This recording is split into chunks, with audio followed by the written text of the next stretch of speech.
কিন্তু মোহাম্মদ জাফর ইকবালকে আপনার ভালো লাগবে না তাই বলে আপনি তার বই পড়ানোর মাধ্যমে যে নজির স্থাপন করতে চান সেটার বলি কিন্তু আপনিই হবেন।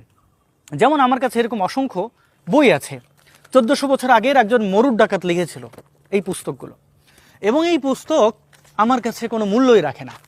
এবার আমি আপনাদের ঘোষণা করতে চাই যে আগামী 27 আগস্ট যখন তারা ডক্টর মোহাম্মদ জাফর ইকবালের বই পড়াবে, তখন আমি এরকম কোরআনের অসংখ্য পৃষ্ঠা পুড়িয়ে তাদের সাথে একাত্মতা পোষণ করব। কারণ এই বই আমি আমার টাকা দিয়ে কিনেছি এবং এই বইয়ের প্রতি আমার কোনো সম্মান নেই। এই বইয়ের যে লেখক, সে কুখ্যাত মরুর ডাকাত, মহা উন্মাদ, তার প্রতি আমার কোনো শ্রদ্ধা নেই। আমি তার বই ছিঁড়ব এবং পড়াবো।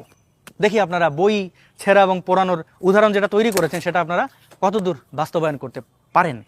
আপনারা অন্যের দিকে ঢিল ছুড়বেন, সমাজে ঘৃণা ছড়াবেন এবং আশা করবেন আপনাদের সাথে এটা হবে না।